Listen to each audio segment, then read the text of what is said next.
Hello and welcome to Bits and Bobs in Photoshop. I'm Stephen and today I'm going to show you a cool technique for creating shadows in Photoshop. This is one I done quickly just before I started the video. It shows the shadow. I put this shadow in place here. As you can see, it looks quite cool and with the surrounding shadows that are being cast of this model. Again, I'm not making full compositions here. I'm not going to match the lighting perfectly, you know, the highlighting, the ambient light and stuff. I'm just showing you how to make a shadow. This is not about making full compositions. I just want to show you about making a shadow. Now, after making my last video about shadows, I was thinking about other possible ways of doing this, and I come up with this technique. Again, it's not an original technique. I'm not going to take the claim and saying, hey, this is my invention, I thought of this. It's been done many times before, but this is one of the ways, and it's really, really easy and really straightforward to do. So let's get started. So first of all, I started off with this image here. All images are from unsplash.com, by the way. So I started off with this. I've masked out the girl because to get started, because we know this is a tutorial about making shadows and not masks, and then I simply dragged this layer, clicked and dragged the layer all the way over to this image here, put her in place, flipped her around and resized her accordingly, as you can see, like so on this layer here. Right then, so now how do we go about making a cool looking shadow? Well, first thing we need to do is, with the subject layer selected, we want to press Control J on the keyboard or Command plus J on a Mac to duplicate the layer, and this will give us another a layer copy above. So we'll leave that copy in place. Now the one we've copied from, the original layer here, what we're going to do is we're going to click on the name and we're just going to call it Shadow, like so. It's not essential, I just like to keep my layers labelled. So now click on the mask on this, and this bit's quite important, it'll make life a lot easier later on, and right click on the mask and choose Apply Layer Mask. That will apply the mask to the layer in the back, like the one you don't notice the difference when I switch that one off because they're both the same, but that will apply that mask to that layer. Now, with that done, we want to press Control U or Command U on a Mac to bring up our Hue and Saturation panel, like so. If you're not a fan of keyboard shortcuts, you can go up to Image, Adjustments, and then go Hue and Saturation. From there, it's exactly the same either way. Grab the slider here, the lightness slider, and drag it all the way to the left, and hit OK. Now if we turn off our original model, you can see we've got a representation, but all the colour's been removed, it's just a black representation of the model. Put our original layer back on. Now, with the shadow layer selected, we want to press Control T or Command plus T on a Mac, like so, to bring up our free transform. Now what we want to do is we want to right click and then choose Flip Vertical. This will flip it upside down, and also it kind of mirrors it slightly to match our model's direction when we do the shadow in a second. Next job, right click and choose Distort this time. Now what we're going to do is we're going to match these lines. We can drag these squares out and change the shape like so. And what we're going to do is we're roughly going to match the perspective of what's on the ground here by using these shadows as a kind of a guide, really, and the lighting as a kind of a guide. We get near as we can, but don't have to be perfect, you'll see. So we're going to drag this out here, and we're going to drag this out here. It may look a bit weird at the minute, and you may think, oh my gosh, what's going on? But as soon as you kind of start getting these in place, let's match that leg there, and we want to bring this one in now a bit more. Let's bring it to about there maybe, and then we're going to match this one in a bit more, make it a bit thinner maybe, because you want to match, see the line, it kind of, imagine this being like a sheet of glass and you're laying it actually on the floor. You want it to kind of look like that, so you want to kind of see the perspective as you kind of go, really. Let's put that there. Let's kind of bring that one to there, and that one to there maybe. Yeah, that looks good enough to me. So now I'm going to hit return on the keyboard to apply that. And there we have our shadow. It's not great looking, you're saying. Oh, it's just a big black kind of blob on the floor at the moment. And we've got this strange bit sticking out here where a foot would be sticking out that way. We'll get rid of them in a minute. Don't worry. So now what we do is we're going to go back over here and we're going to click on opacity, and we're going to start to lower our opacity to gradually fit the shadow in. As you can see, it looks a lot better already and looking quite cool. But as you can see, these shadows fade away quite a lot towards the end. They're a lot darker around this area, but fade away towards the end in this image. So we want to kind of match that, really. So we want to make sure this shadow that we're applying is kind of the darker bit. So we want to maybe raise this up slightly.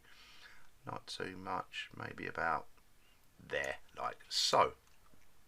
Next job is we're going to go over to our tools and we're going to pick our blur tool, like so. And we're going to make sure our shadow layer is selected. And with our blur tool, I'm just going to make it a bit smaller. I'm using the square bracket keys next to the P key on the keyboard to make that a little bit smaller. And we're just going to click and keep kind of dabbing around the edges like so.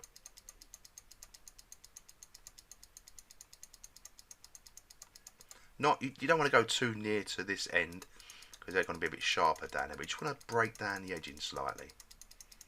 Right, that's looking cool. So with that done, what we want to do now is we're going to go and apply a mask to this shadow layer. So we're going to click down here, apply a mask to it. Now we're going to go and select our brush tool, and we're going to select a nice soft round brush, a hardness of 0%, and we're going to set our opacity.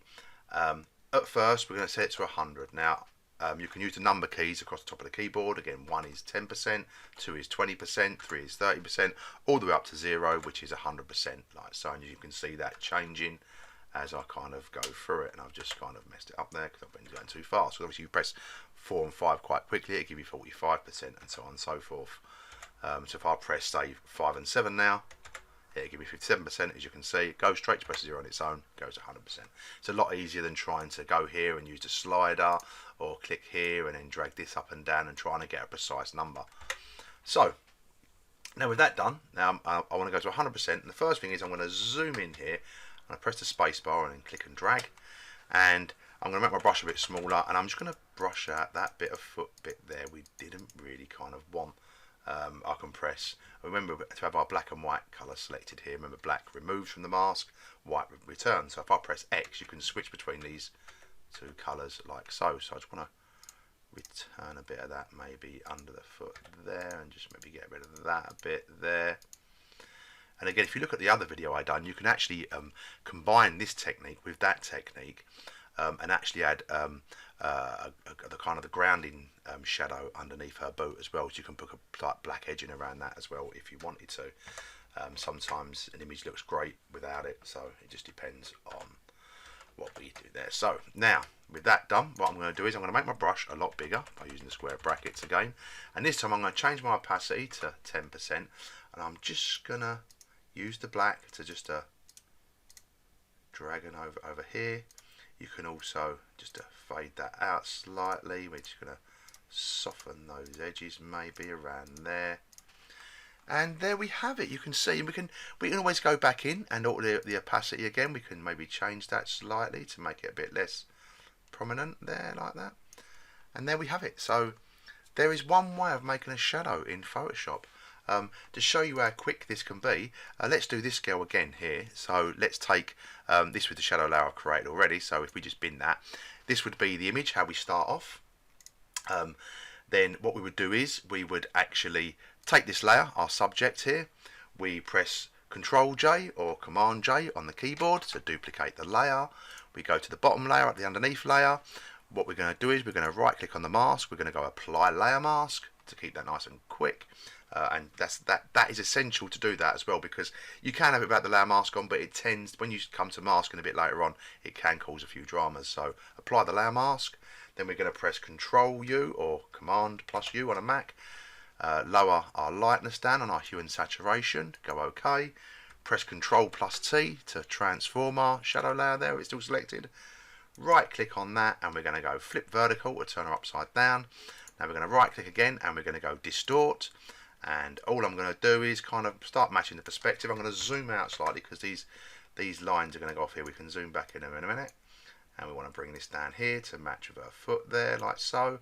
And the handy thing is, is that with this one now, what we can do is, we've got the road, which is straight like that to go off of. And we've got this curb kind of side here we can match the perspective of slightly, and the sunlight direction as well. We've got this line here we can follow. It's quite long shadows, so we can maybe do that, and then we can put that in place there. We want to make this sure these lines are straight. We want to match the perspective of the road there, like so. Maybe drag this down a little bit, make it a bit longer. Maybe drag this one out, maybe a little bit wider, maybe. Put that there. Now I'm going to zoom back in just to make sure we're aligned with our feet there slightly. Doesn't matter if not. I'm going to hit return. I'm going to pick the move tool now up here, or you can press V on the keyboard, or you can select it from there. Move that up a little bit, and then I'm going to use the cursor keys on my keyboard just to nudge that into a better position, like so. And there we have it, like those are shadows. So now I'm going to adjust the transparency over here. Let's match that kind of roughly like that. That looks good to me. And then with that done, I'm going to go over here and pick my blur tool, and then I'm going to double click on these and just fuzz that edges out a bit, leave it a bit sharper on the foot bit down there. Definitely on the skirt, it's going to need it here because it's going to be very kind of wispy there. Just do that slightly. And with this one, I'm going to do it slightly different. The shading part of it. Rather than go straight for the brush tool, I'm going to go for the gradient tool here. And what I want to do is I want to press D on the keyboard, make my default colours, so the gradient goes from black to transparent. And I'm going to zoom out, and I'm going to drag my line from way outside here to about there. No, I'm not. I'm going to undo that twice. I need to apply a mask, sorry. So we go to the layer first. Sorry about that. We apply a mask. And now with the mask selected, we're going to have black to white selected on our gradient. And I'm just going to drag that across there like so. And that adds our, whoops. And that adds our shadowing nicely there like that. Now we can pick our brush tool by pressing B on the keyboard or going over here. Again, you want it a soft round one, hardness down to 0 there, and opacity I'm going to leave on 10%. I'm going to leave my brush nice and big on this one because I'm just going to fade this side out a bit more on that edge, maybe around here where that is there, and maybe just this bit around here, make it slightly fuzzier. And there we have it. Look at that, a shadow created in just a few minutes, and it doesn't look too bad at all. You can really make some good effects. Maybe it needs to be a little bit lighter, so we could, let's just go to the transparency here, maybe a bit more. There we go. Look at that, it's looking even better. Look at that, it looks quite cool, right? I'm sure you'll agree. That's one really easy way of creating a shadow in Photoshop. The only kind of thing you really need to remember is to apply that mask after duplicating that layer, and then once you've got the shadow in place and you've used the distort, the Control T, the transform tool on distort, make sure you apply the layer to the mask to the layer, sorry, and away you go. Really, you can use your brush and just brush bits in, setting the opacity as you go, and you can achieve some really cool effects in a matter of minutes. Again, this technique won't work on every single image, but it works on the majority of them. It will work in many cases. Now, that's one way. That's another way of making a shadow, and from my other way of doing it. I have discovered another way of doing a shadow, but it's a lot more involved, and it involves having 3D. You must be able to use 3D in Photoshop. So I'm going to do that in another video. That'll be coming hopefully in a few days or another week after this, so keep an eye out for that. But it makes perfect shadows, absolutely 100% perfect shadows every single time. Again, it does take longer, there's a lot more in the process, so keep an eye out for that if you really want some amazing looking shadows. But for most compositions, this technique will nail it every single time for you. So well, that's it. Thanks for watching. Be sure to tune in next time, and bye for now.